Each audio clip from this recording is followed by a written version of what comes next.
Well, welcome back, everybody, to the G5 Beat. This is your co-host, John Duncan, and I'm joined, as always, by my co-hosts, Baker Lloyd and Josh Jones, and we are recording about 8:40 p.m. Central Time on Tuesday, November the 2nd.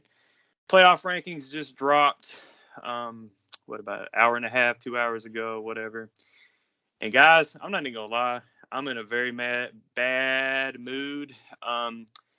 I guess I should have just expected what happened tonight. But the Cincinnati Bearcats were put at number 6 in the first ranking of the college football playoffs.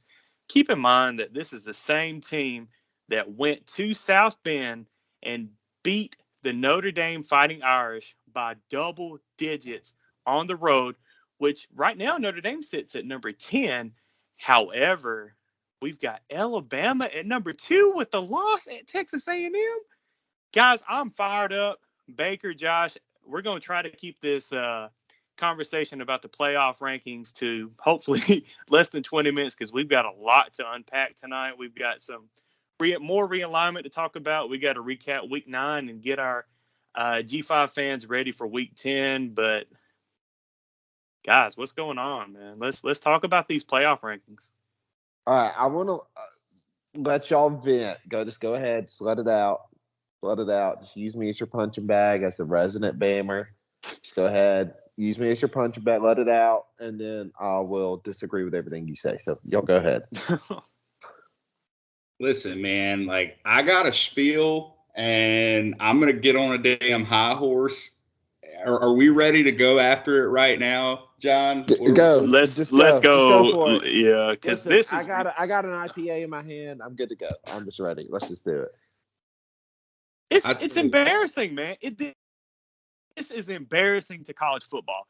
This is no longer the college football playoffs. This is like what everybody's been saying. This is an invitational. This is ridiculous. How the hell can you keep Cincinnati out of the top 4 when they've done every freaking thing that they were supposed to do leading up to this? They're 8-0. They've got a double-digit win on the road in South Bend at Notre Dame.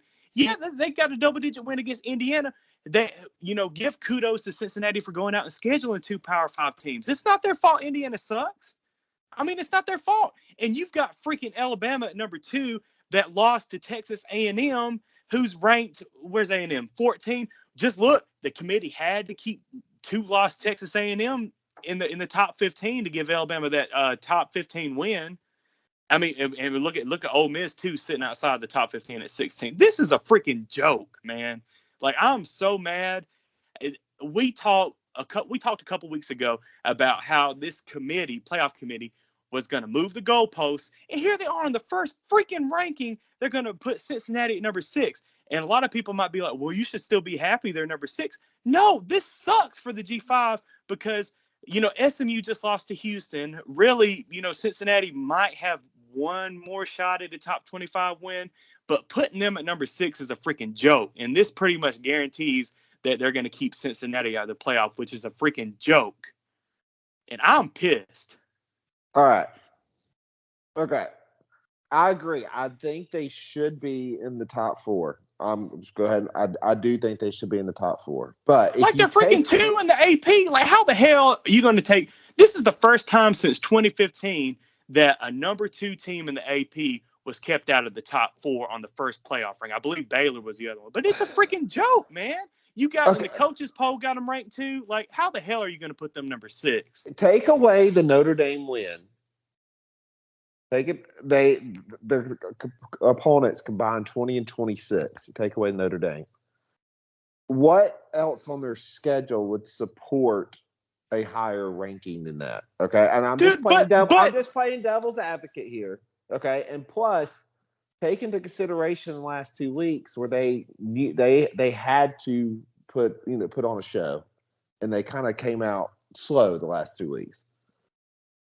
They haven't been playing their best ball the last 2 weeks. And against Navy and who'd they play last week? Sorry, I'm drawing a blank. Tulane. And they had to come out strong these last 2 weeks, knowing one, playoff rankings are fixing to come out. Indiana's not what everybody thought it was. they have to do something to support that Notre Dame win, because that Notre Dame win alone is not going to put them in there. Look though, man, but look at a couple teams in front of Cincinnati. Michigan State. Who the hell is Michigan State beating other than Michigan? And they got them at home. And you look at Ohio State at number 5. Who the hell has Ohio State beaten? What was their best win? I mean, they lost to Oregon, that lost to what, a 3-5 Stanford team? Like, this thing is a freaking joke, man. Like, Ohio State, I guess their best win is Minnesota, and Minnesota lost to freaking Bowling Green. Now, this is a G5 show, so all the respect in the world to Bowling Green, but but also something you got to, one of the things I do when looking at these teams is look at every team that's ahead of them. Do you think Cincinnati could beat them on the field? Yeah, I think they can beat Oregon. I think they can beat Michigan State. I think they have a shot on a neutral site against Ohio State. Georgia, probably not. But, hell, they've almost beat them last year in the Peach Bowl. Alabama lost to Texas A&M. So, I mean, the only thing I will say about that Texas A&M loss is we lost by a last-second field goal. We were down. We came back. We literally did everything we possibly could to lose that game. But if you still lost the game, extremely lose to Cincinnati if you're Alabama. And the thing that I've got to say about Alabama, you say take away that Notre Dame game from Cincinnati, but number one, you can't take away that Notre Dame game because that's a top 10 win. Are you asking to take away a top 10 win from Alabama if they have that? No. And look at Alabama's schedule. Who have they beaten that really pairs up with that top 10 win that Cincinnati has in Notre Dame? They don't have a victory over a team that really solidifies them as a team that's like, man, they should be number 2 in the nation. Who's that win for Alabama right now? You can't tell me there is one. I mean, their best wins are Florida and Ole Miss. Ole Miss sat there and struggled to beat Tennessee. Yeah, they pulled it off, but they've also, they struggled to beat Arkansas, who hasn't been great. They've lost to who's Ole Miss lost to? Some teams that are, fringe top 25 teams, maybe not top 25 teams. I think it's just Ole Miss is Alabama and Auburn. And Auburn. The thing I'll say, Auburn's a fringe top 25 team. The reason why I said take away that Notre Dame win for Cincinnati is because the only reason why Cincinnati is this high is because of that Notre Dame win. Sure, and week in and week out, you can't say that the schedule that Cincinnati face is comparable to these other teams' schedules. Dude, you can't say that. But what do you want Cincinnati? If you're the committee, what do you want Cincinnati to do? They went out and scheduled Notre Dame and Indiana too. And Indiana was a great team last year, so you can't knock them for scheduling Indiana. No, and I agree. But unfortunately, there's nothing you can't, if you're the committee, you can't give them leniency because against these other teams because they didn't have anything else to do. Meaning, you can't reward Alabama for playing teams that aren't that great. But you can't reward these teams that Alabama's beating haven't really beaten a lot of very good teams. Okay, Ole Miss. Who they beat? Who did they beat that's actually legit? No, hold on. I'll go back to what I was saying. I just lost my train of thought. Now I completely lost my mind. Anyway, back to Alabama. By Georgia. That's another game that Alabama won. Alabama, they got 2 top 25 wins against Ole Miss and against Mississippi State. They did play Florida close, but it was in the swamp. And also, you got to look at the eye test. Why is Mississippi State a top 25 team? They haven't been a top 25 team in any other poll, but yet they've all of a sudden come out today as a top 25 team in this. Come on, they lost to 4-4 Memphis and 4-4 LSU. Are we going to start rewarding teams for winning over 500 record teams? No, but they did beat. Is it more about your wins? 12. Well, look at the daggum poll from a year ago. They're so back and forth They're going to reward you one year for playing. They did beat Kentucky and they did beat A&M, and they came out and beat Kentucky last week. I believe that's why they're ranked this week. Talking about Mississippi State. But And we're talking looking about the at same but- Kentucky team that almost lost to Chattanooga, man. Like, what has Kentucky done? Yeah, and again, they may have beaten them, but they also lost to two 500 teams. At the end of the day, though, Cincinnati's schedule, week after week, if put it up against a week after week conference schedule, some of these other conferences, and it's not going to match up. I agree. I think Cincinnati should be in the top 4, but also I don't think they should be higher than 4. I don't think Alabama should be number 2, though. And I think week after week, what usually gets you those top 4 seeds? No, it's who have you beaten? Who's your best victory? And guess what? Cincinnati has a win over a top 10 team. Alabama doesn't. But they have a win over 2 top 17 teams. You threw 17 and then to get that Mississippi State. Yeah. Should it be, though? I mean, that's kind of what we're saying. Those are some of the teams. Mississippi State shouldn't even be in the top 25. But also at the same time, should Notre Dame be number 10? No, I don't think Notre Dame's that good with Jack Cohn at quarterback. I don't think they're the 10th best team in the nation. Who have they beaten? Let's see. Their best Florida win is State, Wisconsin. Toledo, Wisconsin. Yeah. Their best win's Wisconsin. Yeah, and they handled Wisconsin, but Wisconsin was a different team now than they were back then, I will say. I'll give you that, but listen, it's still basing it off of what they're doing. I don't think they should be that high, but I also don't think Alabama should be that high because it's the same thing. You're saying, should Notre Dame be that high? No, they shouldn't, but should some of these teams be as high as they are that Alabama has beaten? No. And no, I mean, they're already not high, so that pumps Alabama's strength of schedule up when it shouldn't be that high. No, I don't think. I think Alabama should be number 3 instead of number 2. I think Michigan State should be number 2, in my opinion. I don't think Mississippi State should be number 17. I think they should probably be, 24, 25. But to me, it comes back down to this eye test, and I just apparently that plays a factor into the committee's rankings. Who they think can beat a team on a neutral field, and I think that's one thing that played into huge effect there. But one thing I will say, I think if Cincinnati can hold bar, they got to hope SMU keeps going undefeated and Notre Dame keeps going undefeated. Oregon, Michigan State will take care of itself. Georgia, Alabama will take care of itself if Alabama loses.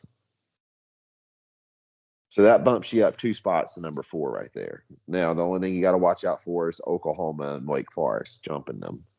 But to be honest, I don't think the only way Wake Forest can make it, I think, is if they go undefeated as an ACC champion. But I don't even think that's definite, given what the ACC is this year. And Oklahoma's bound to lose a game. I think this game coming up at Baylor is going to be very tricky for them. And then they end the season at Oklahoma State. So I think really it's going to take care of themselves. Like I said, if Georgia beats Alabama, Michigan, Ohio State, one of them's going to lose. That happens, they're in number 4. Now, if Oregon loses, I think it's just more icing on the cake. I mean, that's just my opinion. Yeah, but put it at this: like, say Alabama runs the table and they beat Georgia in the SEC championship game. Georgia finishes with 1 loss. Alabama wins the SEC championship. Michigan State wins out. And, oh, by the way, Oklahoma, who's got some tough games left, also runs the gauntlet, and they end up undefeated. Mm-hmm. What are you going to be looking at right there?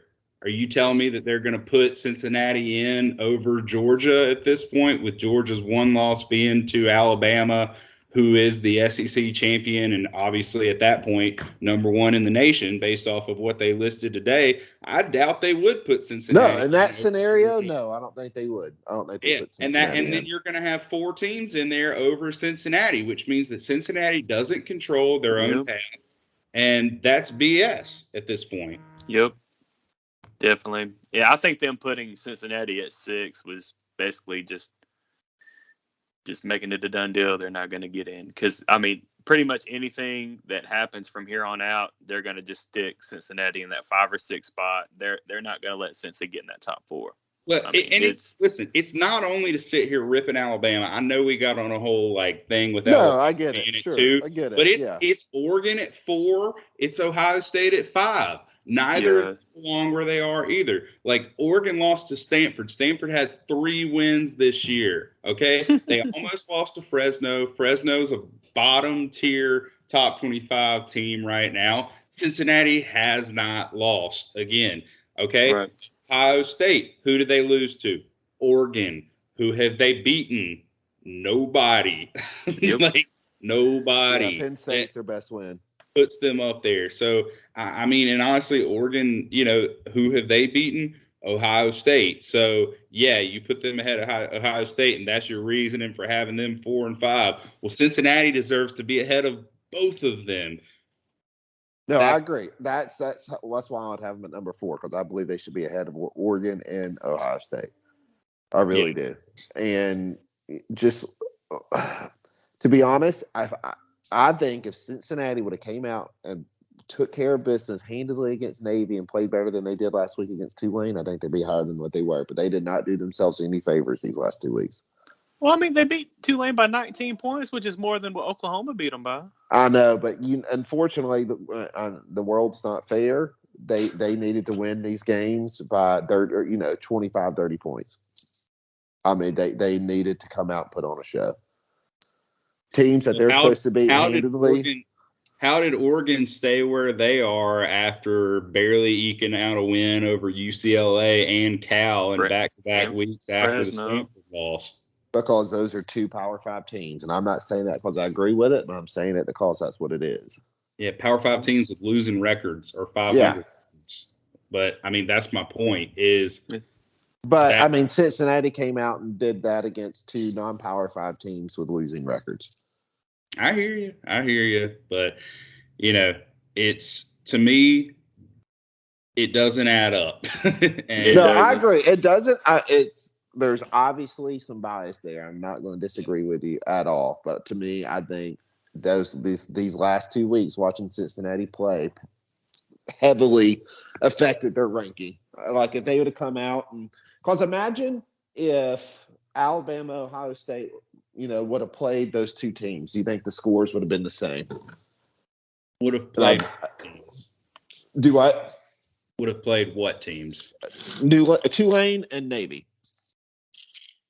Well, it depends on at this point of the season. I mean, who have they played? That's the thing. And it also depends on what level are you recruiting at, I mean. No, I'm talking about like if Alabama or Ohio State would have played Tulane or Navy, right, this season, like Cincinnati did, do you think the expectation would be what Cincinnati did against them, or you think it would have been higher? The line have been 30 points for each one of those games. The expectation was higher for Cincinnati, too. No one expected Cincinnati to do that, and I don't think anyone would expect Alabama to do that. But yeah, because I think the line was 28. The line was 28 on Cincinnati. That doesn't mean that they couldn't do it. I mean, the same way that no one thought Cincinnati would, but they ended up doing it.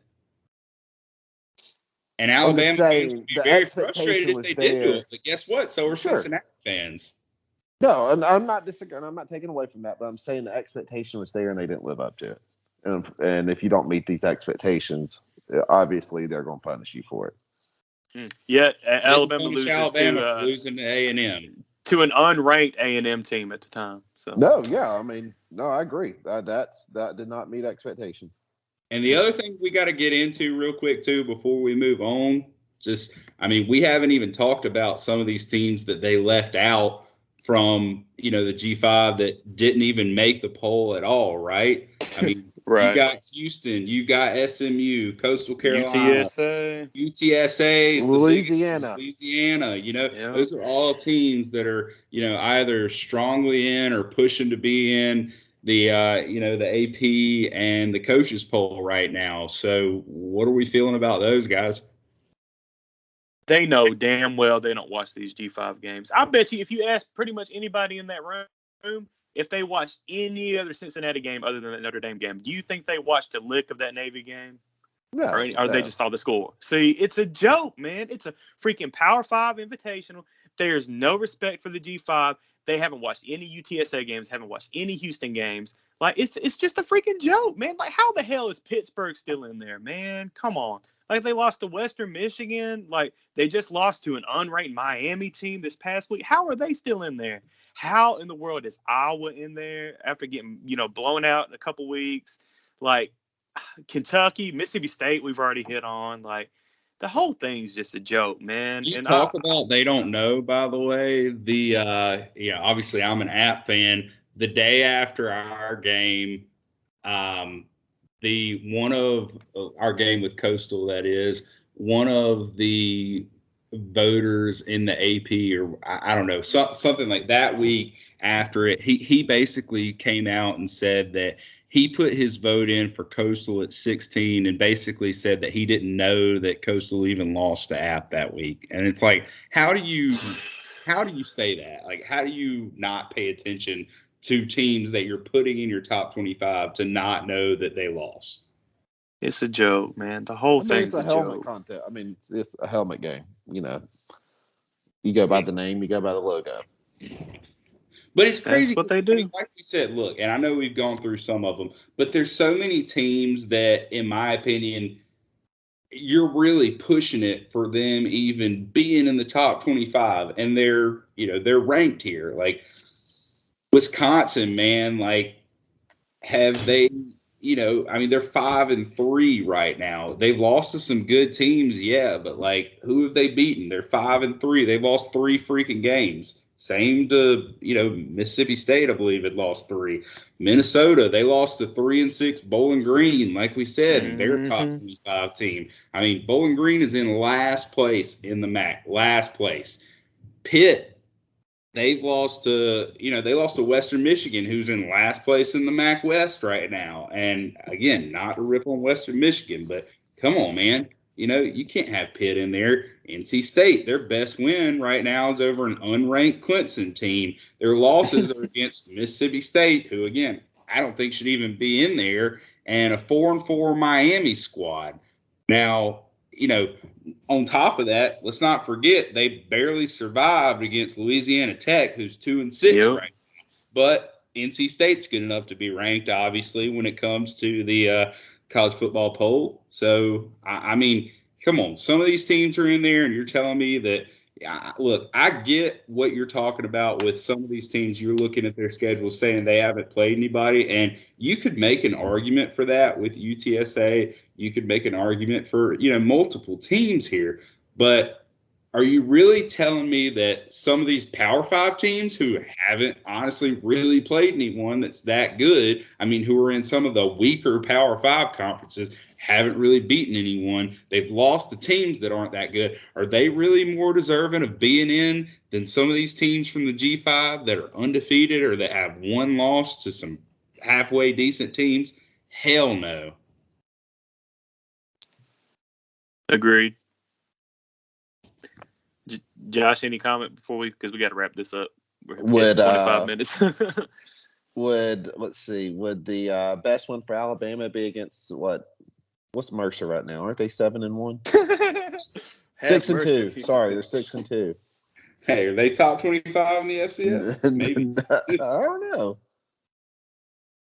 Well, real quick, I've got a quick comment though. What would be really embarrassing? One of y'all said earlier about Wake Forest, like if they go undefeated and get in like through the ACC. Josh said that.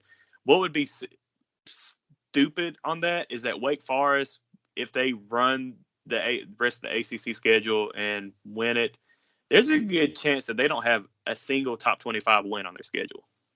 Yeah, they just over a top 25 team. Let's see. NC State would be the closest one to be ranked. Yeah, they're 19.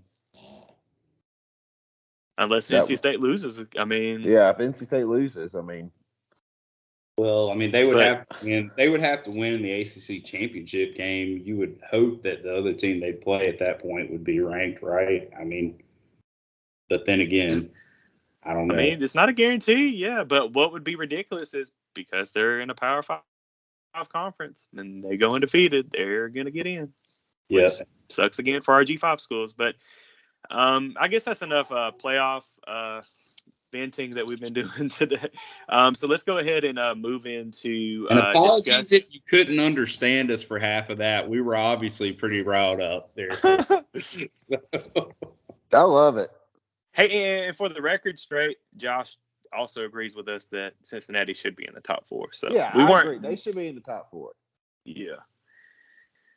All right, well, let's talk about some realignment real quick.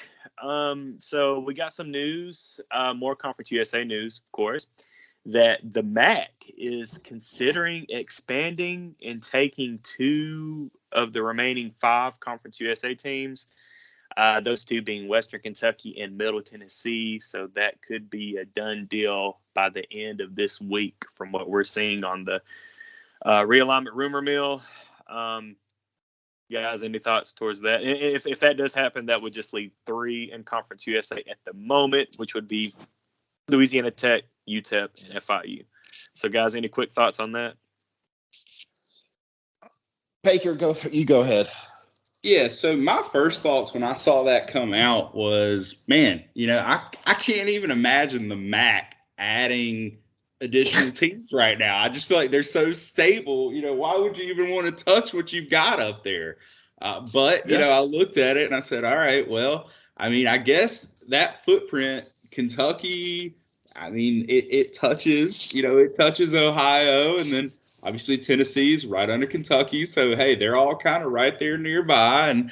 And you go in, you add kind of the Nashville area. If you get MTSU, WKU's got a good basketball program. And, there's some teams that may fit into the MAC. So, hey, why not? And, it's looking like they're going to do it. Look, MTSU's had some good basketball teams. The MAC has some fun basketball from year to year. And you add them and WKU in, and I think it could create some fun times. And by the Lord, let's take a look at that WKU offense this year. I tell you what, that might fit right in with the MACtion. They've definitely been putting up some points, so we'll see if they can keep that up. But hey, look, it's fun because I think it's something, one, you didn't want to see WKU or MTSU get left behind. You don't want to see any of these teams get left behind right now that are kind of scrounging in what's really the leftovers of Conference USA. And it looks like they're going to maybe be able to find some stable homes. And, that's going to leave us with what's left. And we'll talk about that maybe here in a minute. But, again, I think it has the potential to maybe enhance the MAC. So, hey, power to them and good luck to them for getting a new conference and not being stuck in an independent or in a Conference USA that's kind of really struggling to stay alive at this point. Right. And, you go for those 2 schools going to the MAC, some people might be like, why would you, want to go to the MAC? But you want to go to the MAC because of stability. That's that conference. I don't think they've added anybody in like a couple of decades. I don't think, or at least a decade. But the MAC has always been strong. It'll continue to be strong. CUSA, we still really don't know what the hell is going to happen there. Yeah, who knows? Yeah. I guess we can get into that real quick. Brett McMurphy tweeted out last night that Conference USA was looking into adding Jacksonville State, Sam Houston State from the FCS, and New Mexico State and Liberty from the FBS. But, guys, before we start recording, if you're Liberty and you see that Middle and Western Kentucky are leaving CUSA, do you really want to jump in there?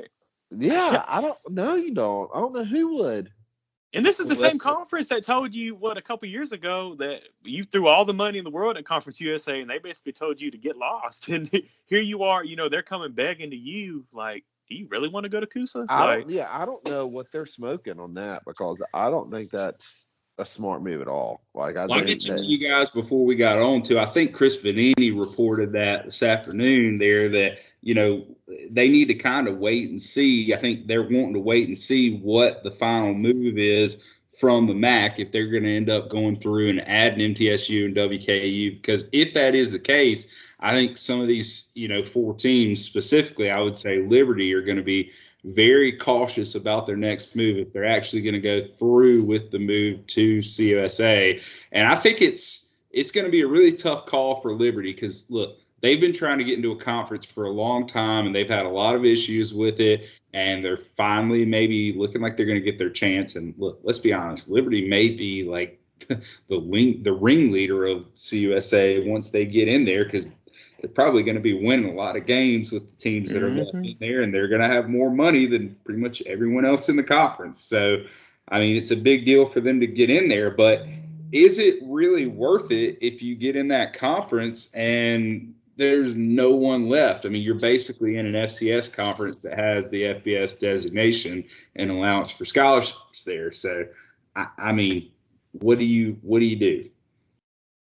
Yeah, I mean, the only appeal would be, Conference USA is going to have all this money from all these teams leaving and paying the exit fees. But after that, I mean, what kind of media deal are they going to have? Like, I don't see them. You think they could come in thinking they could grab some power, maybe have some say in how the conference is crafted going forward? Well, I mean, when you say how it's crafted going forward, what do you mean by that? Because it's like, okay, who are you pulling when you mention crafting it? There's not really a lot of teams available out there unless you're and it might be like maybe not this year, but maybe in years to come. Maybe they come in when everybody else is leaving, and maybe they can kind of garner some power in that conference. I don't know. It's just to be honest, it's running out of options to pull from. I agree. I'm grasping at straws because I think he means sense of this.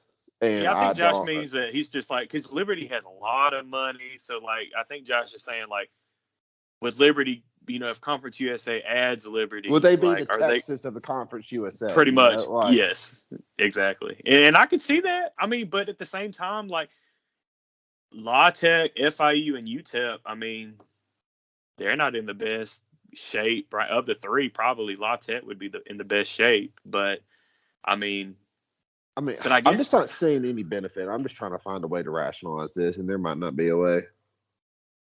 I mean, the only benefit for Liberty is just to be in a conference at that point. Just scheduling, more stability in terms of scheduling. You've got bowl tie-ins. You've got TV contracts. Yeah, I mean, you've got the automatic bid for basketball. I mean, all that comes with it. But it's, again, what are the teams that you're associating with? How's that going to affect your recruiting when you're saying, hey, we can take you, we can take you here at Liberty University, and oh, by the way, you're going to go play in El Paso, Texas 1 week on Facebook, and then the next week you're going to play on the Stadium app in Amherst, Massachusetts, because that's to the conference too. And it's like you're literally, I mean, that's an even wider footprint than what CUSA had before this entire blow up here the past few weeks, right? It's a wider footprint already, and it's teams that aren't even necessarily considered to be as competitive. Yeah, I don't know what Kusa's thinking. I mean, I do agree with adding. I mean, if you add some strong FCS schools like Jacksonville State, like Sam Houston State, I mean, that's good. But at the same time, you've got to wait a couple years for them to transition from FCS to FBS. And do you really have that time right now? Because you are trying as quick as you can to get back to 8 teams so you can keep that, qualifier to be an FBS conference. So I don't know. I still think there's a shot that Kusa still ends up dying. But we'll definitely have to monitor the situation to see what happens. But definitely, do think that Middle Tennessee and Western Kentucky will be packing their bags and going to the MAC. So good for the MAC and adding those 2 schools. I think that will bring some added fun to the MAC. So good for them. But, guys, let's go ahead and go into our Week 9 headlines in the G5. Baker, do you have our headlines for – or should we do our Player of the Week first? Do you want to do our player? Let's do our Players of the Week first. I'll go ahead and give my Player of the Week, and that's Nick Rice from ODU and kicking the game-winning field goal over Louisiana Tech and snapping a 17-game FBS losing skid for ODU. So good for Nick Rice and and for the ODU program. And good for Ricky Ronnie getting his first FBS win. So good for ODU altogether. Josh, do you have a player of the week? Yeah, I'm going to that Fresno San Diego State game. Shout out to Jordan Mims, 29 carries, 186 yards, 2 touchdowns in the 30-20 win over San Diego State, and making my Sunday morning headline come true. So a shout out to those guys. Good game. Unfortunately, San Diego State went down, but good game. Good for Fresno. Baker, who you got for your player of the week? Yeah, so big win this week for the Houston Cougars, taking down SMU, and they were led by none other than Mr. Clayton Tune at the helm there. Went 27 of 37 for 412 yards passing and 4 touchdowns. Big week for Mr. Tune. Good, and big win for the Houston Cougars, getting that win over SMU. And it's kind of crazy watching that game. I still can't believe SMU kicked it off straight to the returner, and he ran it back 100 yards, of course. But I love it how they flashed, don't rush the field, or what fans stay off the field because they were, worried about getting that fine from the AAC. But those students didn't care. They went ahead and jumped over and that'll stop them. Oh, that sign, that's scary. Please don't. In fact, that's just encouraging them more to do it. But yeah, good for Houston to getting that win. It does suck for Cincinnati because SMU is on the schedule. But hopefully Houston can get ranked in the next couple of weeks to hopefully give Cincinnati another top 25 win. But Baker, do you want to go ahead and give us our Week 9 G5 headlines? Yeah, absolutely. So, first and foremost, starting it out was that big win by Houston taking down the Pony Express there. So, big one for them. Next up, FAU handing UTEP their first Conference USA loss of the season this past weekend there. So, big win for the Owls. Next, Fresno giving San Diego State their first loss of the season, knocking them out of the top 25. That was a big one for them. Coastal also was able to hold off the upset bid from Troy with a late punt from a big defensive lineman, man. That was a hell of a play there by Coastal. Ballsy move. I think that was actually backed up into their own territory. If that would have gone wrong, that would have been a head scratcher, needless to say. And final 2 just really came out today. Big news, Clay Helton, former USC Trojan head coach, is now set to be the next head coach for the Georgia Southern Eagles down in Statesboro. So quite the transition from Los Angeles to Statesboro, but I know that's lots of excitement down there, and they'll probably, it looks like, be looking to maybe start getting away from the triple option and go to more of a, passing style offense. So we'll see how that goes in Statesboro. And the final headline of the week, the first college football playoff rankings of the year, and we just say no more. We've already discussed it enough, but there we go, fellas. And did you say, the Jeff Traylor contract news too? Did you listen to me? Yeah, I did not. Jeff Traylor. Okay. Yeah, go ahead. You got it. You take it. You brought it up. Yeah, man. UTSA's Jeff Traylor, amongst the rumors that Texas Tech was trying to pull Traylor away from UTSA and come to Texas Tech after they fired their coach, Matt Wells. But UTSA ponying up the money and giving it to Traylor. He's got an extension where he's going to be making almost $3 million per year. And it also does have, starting January 1st, I believe the buyout is $7.5 million if somebody wants to come take Jeff Traylor from UTSA. But just great for UTSA in that program on, committing to Jeff Traylor. We already see what he's doing with that program in just his second year. We saw what he did last year and this year. So good for UTSA. And, I believe, going to the AAC, knowing that they'll be bringing in a lot more money under that media contract soon, help, to make this decision easier. But yeah, good for Jeff Traylor. So, hashtag birds up, man. Good for UTSA and Jeff Traylor for both parties. And that's one of the biggest contracts in the G5, if I'm not correct. Right, John? Yeah, it's the high. Yeah, especially with Cincinnati, Houston, and UCF leaving, it would be the highest among the G5. There you go. So All right. good for them. Good for them.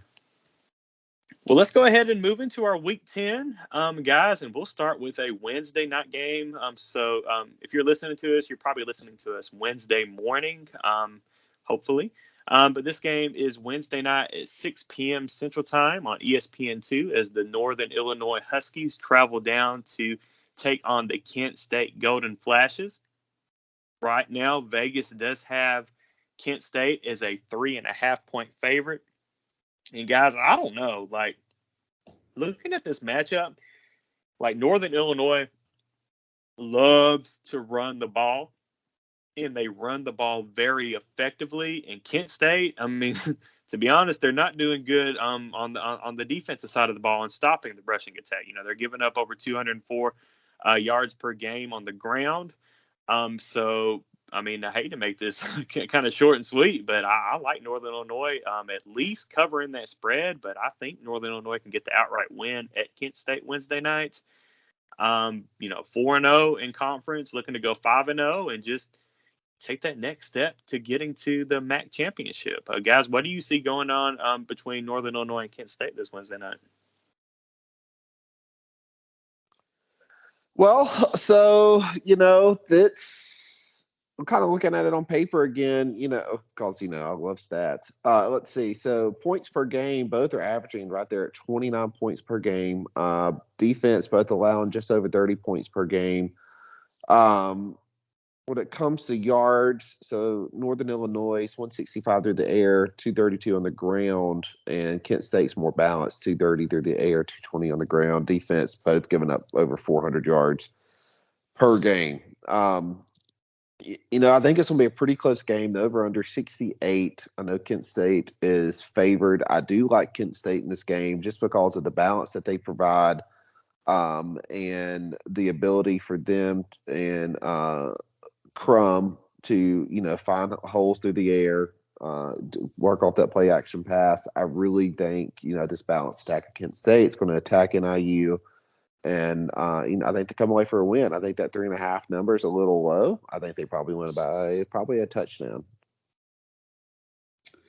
Yeah, so I'm actually on Josh's side with this one as well, John. I'm going with Kent State also. So I think when I look at this one, I have two teams that honestly just don't play good defense. I see midweek action game written all over this one. We've got a high stakes shootout here. And listen, this game, it's at Kent State. NIU's rolling in first place right now in the MAC, but it's got all the makings of a classic MACtion upset and a shootout.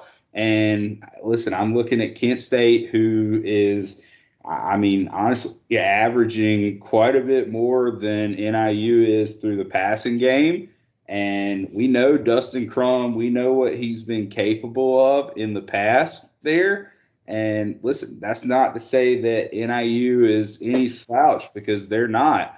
But if Dustin Crum can get that arm rolling, hey, give Kent State some credit. They can make some ball plays, because really both teams are rushing the ball for honestly around the same in terms of total yardage each game there. And neither of the defenses are very good against the pass or the run, for that matter. So I'm going with the Golden Flashes here. Both teams are averaging more points or less points than they give up per game.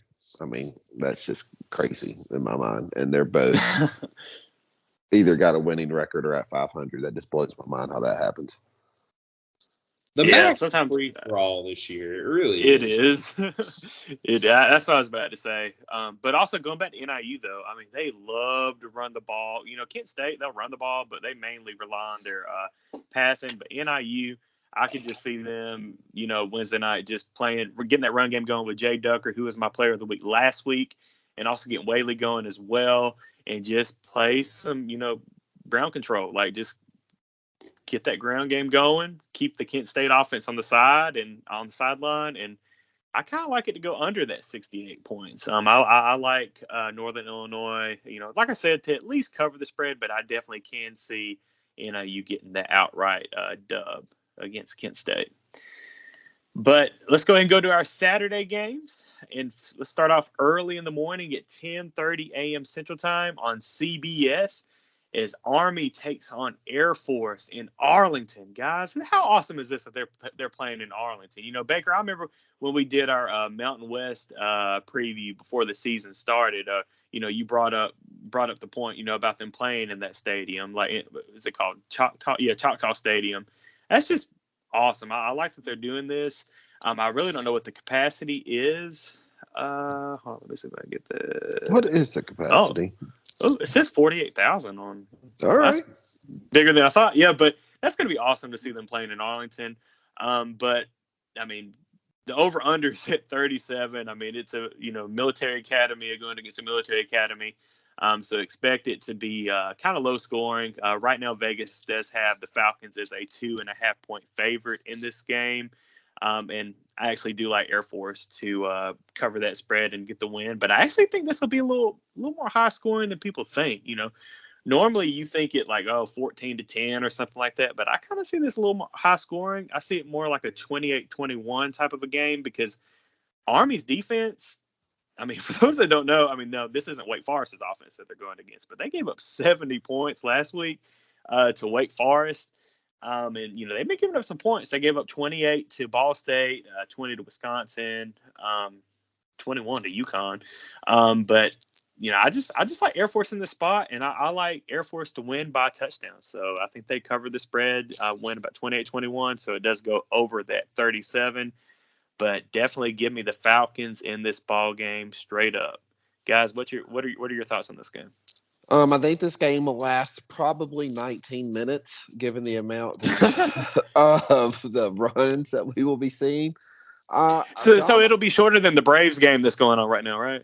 Yeah. Which, come on, Braves, you're almost there, guys. You almost got this. Come on.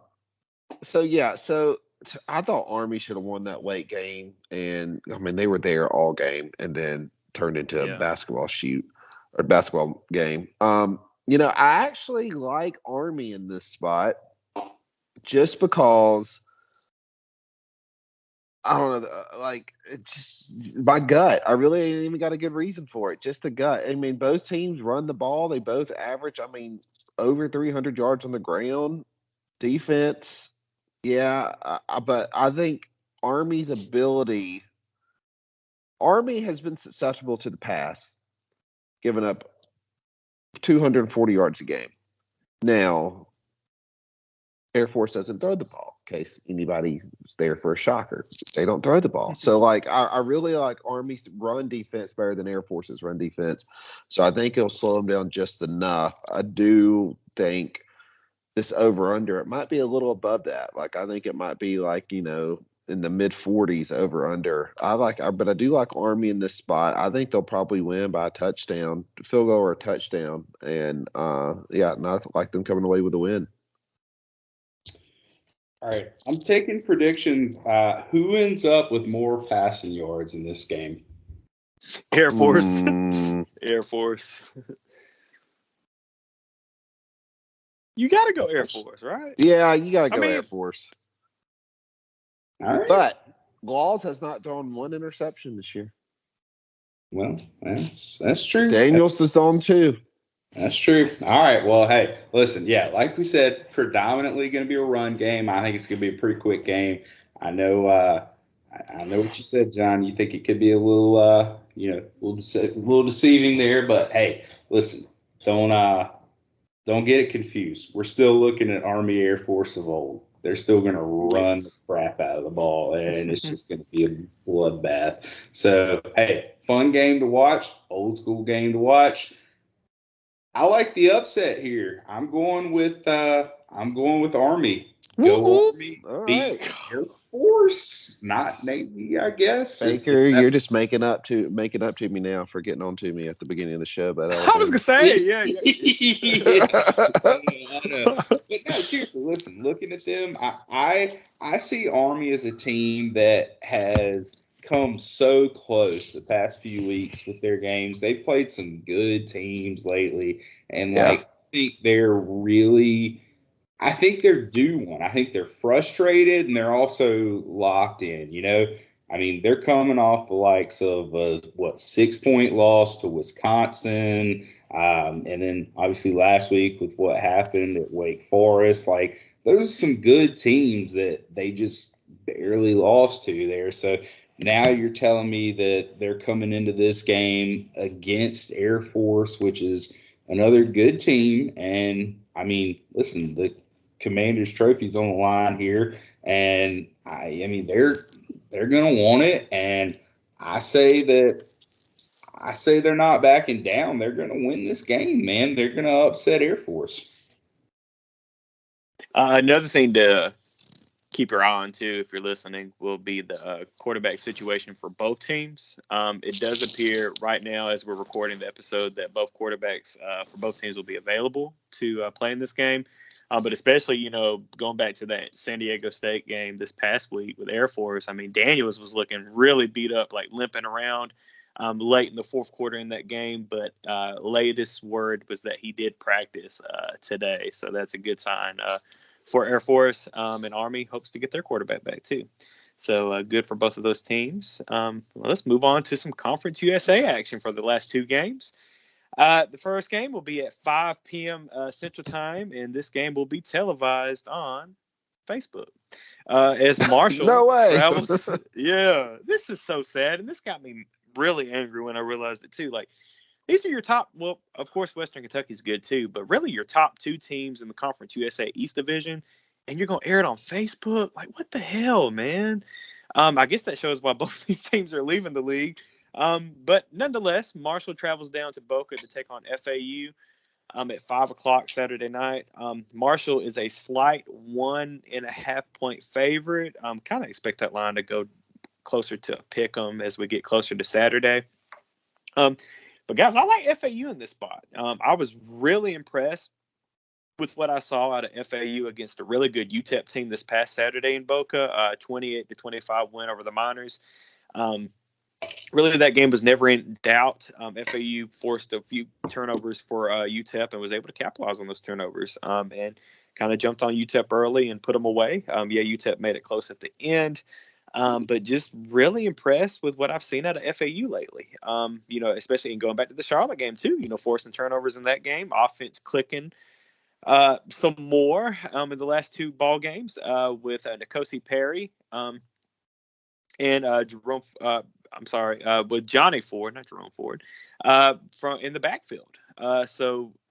Really, really like what I see out of FAU. Marshall, coming off over a shutout win over FIU 38-0, and also a couple weeks ago winning in Denton 49-21 over North Texas. But they were kind of struggling earlier in the season, barely beating ODU in overtime, losing at Middle Tennessee, really head scratcher loss there, losing a very close game in Boone to App.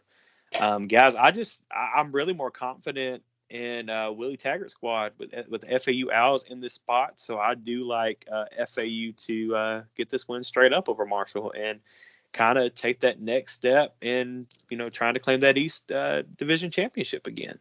Josh, do you have any thoughts on this game? So really, you're looking at two teams that like to give up some yards on the ground. Looking at it statistically, I mean, Marshall over 200, FAU 175 a game, and Marshall's averaging 167.8 on the ground on the offense, FAU 168.3. So pretty evenly matched there, but I think there will be some room to run. I feel like, though, I really did like, the way FAU looked at UTEP or versus UTEP last week in Boca, but I really like how Marshall's playing recently. That shutout win versus FIU, defense is playing well. If they can just kind of tighten up on the run game, I think they have a good shot at winning. And I for some reason, I have more confidence in Marshall running the ball than I do FAU. And I feel like that's really going to come down to who decides to win. So I'm actually going with a Thundering Herd in this one. Me and Josh, we're just becoming buds, man. Golly. Listen. No, for me this week, it just comes down to this, man.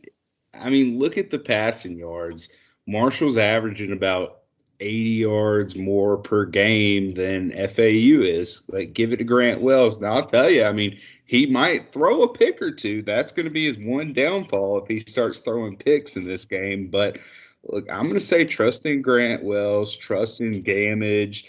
I think that Marshall's got some playmakers out there that are going to be able to fend FAU off. But I think it could be a close game. That's, needless to say. And it's also, I mean, it's down at FAU. So, give them that advantage. But I like the Herd coming out on top in this one. And shout out to you guys. Thank you again for this was our Twitter poll game of the week. So thank you again, for voting on that poll each and every week. Again, if you're not following us on the G5 Beat on Twitter, please give us a follow at the G5 Beat. But just thank you guys again for voting for the game of the week. But we do have one final game. It's another Conference USA game, and it's the nightcap.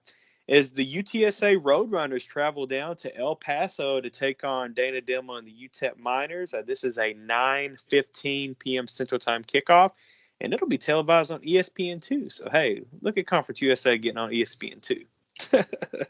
So that's great for them. But you missed the commas. It's ESPN 2037. Sorry, apologies. No, yeah, but hey, good for ESPN and bumping that up to linear TV. They did have that. They had the rights to this game. This was an ESPN network game, so they were able to bump that up to ESPN2. But they did do that with the price of having to play at 9:15. So that will be a late game, especially for those people down in San Antonio. Going to have to stay up a little later. How did they get these rights, by the way, to this game? So what the deal was at the beginning of the year with Conference USA, I believe CBS Sports has first crack at whatever game they want. Then it goes to Stadium, and then last is ESPN. So this game was chosen to be on an ESPN game at the beginning of the year. So the meaning that it can either be on ESPN3 or ESPN Plus, but ESPN in their contract does have a stipulation that if they want to, they can add it to a linear network. I think they just have to pay. I don't know if it's paying Conference USA. Somebody, if you're listening, please let me know. I don't know if it's paying Conference USA a little bit more money, or if they pay both of these schools just a little bit more money to bump it up to ESPN2. But you saw this kind of last year too, though, when I can't remember which games exactly, but they did it a couple times where they bumped it to like ESPNU, I think, or ESPN News.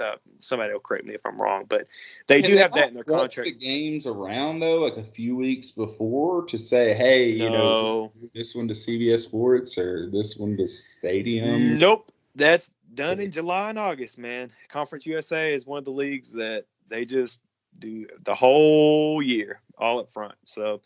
Hence why you're seeing Marshall and FAU on Facebook, and it's terrible, man. So they just announced pretty much everything at the beginning of the year, so there's no way to move it around. But like a situation like this, where if ESPN has the rights, they can pay a little bit more to bump it from ESPN3 to ESPN2. Which, I mean, if you're UTSA and UTEP, you're like, hell yeah, I'll do that. Yeah, give us a little bit more money. So, but that's exactly. How the Conference USA media deal goes. And hence, again, why all these teams that can are bolting and going to other conferences. But, right, again, this is a 9:15 kickoff. UTSA is an 11-point favorite at UTEP. And, guys, we love our UTEP Miners. We're glad that they're bowl eligible for the first time under Dana Dimel.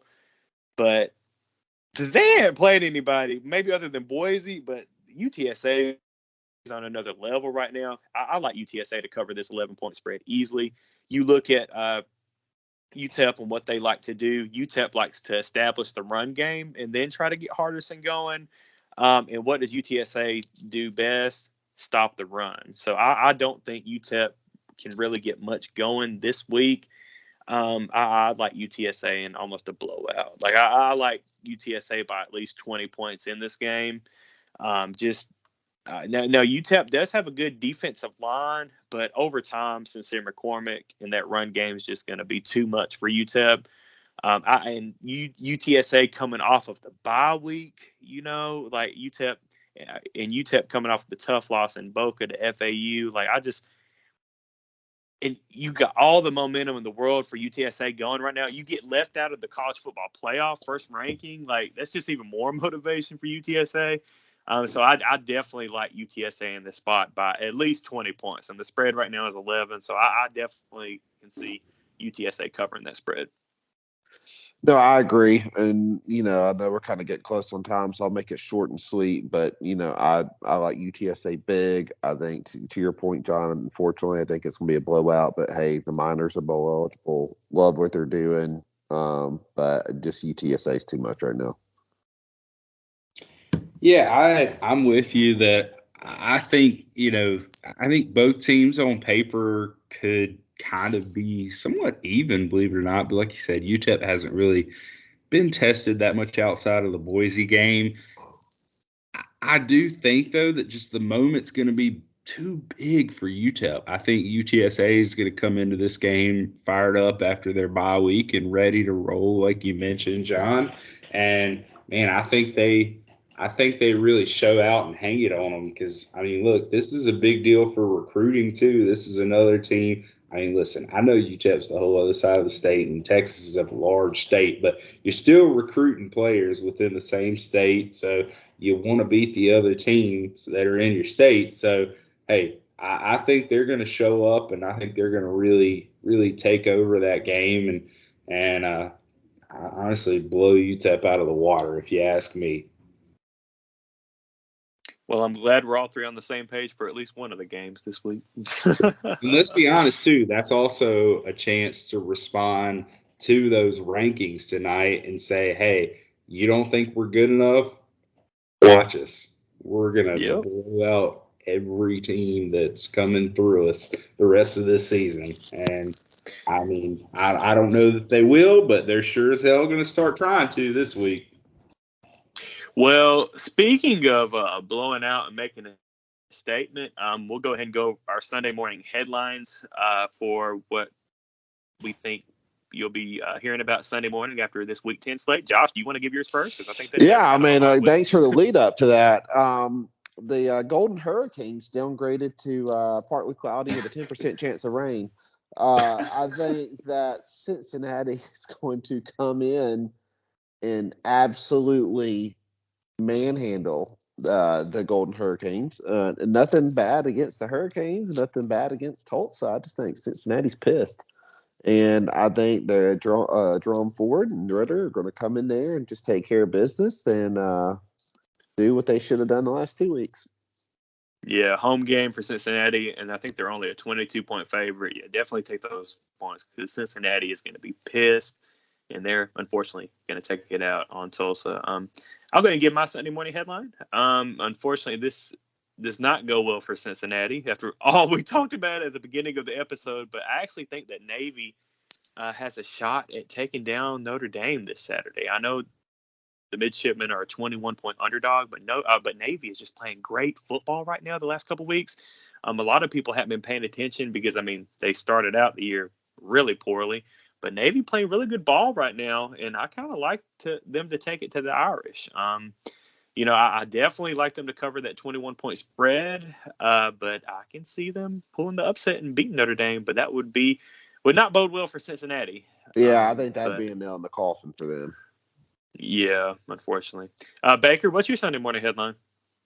Yeah, so kind of going back to some of the same things we said there. UTSA just kind of putting the nail in the coffin there for the Miners. I really see them blowing out the Miners big time, and I think that's a big win with how UTEP started this season. Nice. Well, guys, we'll be back next week to recap Week 10 and get you ready for Week 11. We're only going to do 3 game previews next week. We're definitely going to do 2, and those 2 games we're definitely going to preview is Nevada against San Diego State and UAB at Marshall. But we're going to have a Twitter poll up for you Sunday morning that will need you to help us pick a third game. And you're going to have 4 choices. Those choices are going to be UCF at SMU, South Alabama at App State, Kent State at Central Michigan, and Ball State at Northern Illinois. So help us pick one of those to give us a third game to preview for Week 11. But guys, we're running over an hour. Thank you so much for listening to us. Please help us spread the word about our podcast, the G5 Beat. Just, if you have another friend that loves G5 football like we do, or is a fan or an alum of a school, tell them about us. Make sure you're following us on Twitter at the G5 Beat, and just make sure you're subscribed to us on a podcast platform. But on that note, guys, we'll be back next week to recap what happens in Week 10 and get you ready for Week 11. As always, happy football watching, guys.